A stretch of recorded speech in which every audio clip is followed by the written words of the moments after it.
क्या आपने कभी सोचा है कि हर पूजा में तुलसी का उपयोग क्यों किया जाता है?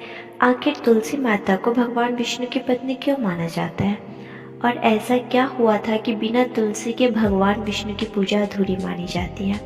आइए जानते हैं इस अद्भुत और भावुक कथा को। त्रेता युग से भी पहले की बात है। एक महान और पतिव्रता स्त्री थी जिनका नाम था वृंदा।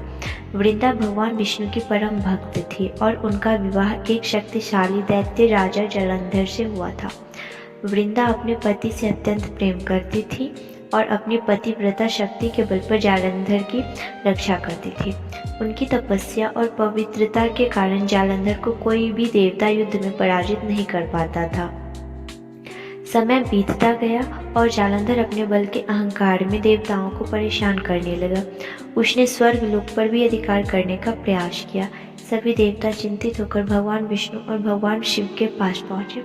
भगवान शिव ने जालंधर से युद्ध किया, लेकिन वृंदा की पतिव्रता शक्ति के कारण जालंधर बार बार बच जाता था। तब देवताओं ने भगवान विष्णु से सहायता मांगी। धर्म की रक्षा के लिए भगवान विष्णु ने एक कठिन निर्णय लिया। वे जालंधर का रूप धारण करके वृंदा के सामने पहुंचे। वृंदा ने उन्हें अपना पति समझ लिया। जैसे ही उनकी पतिव्रता का संकल्प भंग हुआ, उसी क्षण जालंधर की रक्षा करने वाली दिव्य शक्ति समाप्त हो गई। उधर युद्ध भूमि में भगवान शिव ने जालंधर का वध कर दिया। जब वृंदा को सच्चाई का पता चला तो वे अत्यंत दुखी हुई। उन्होंने भगवान विष्णु से कहा, प्रभु, आपने धर्म की रक्षा के लिए जो किया वह उचित हो सकता है, लेकिन मेरे विश्वास को तोड़ने का दुख मुझे आजीवन भर रहेगा। क्रोधित और व्यथित होकर वृंदा ने भगवान विष्णु को शाप दिया कि वे पत्थर बन जाएंगे। वृंदा के शाप को भगवान विष्णु ने स्वीकार कर लिया और बाद में शालिग्राम के रूप में पूजे जाने लगे।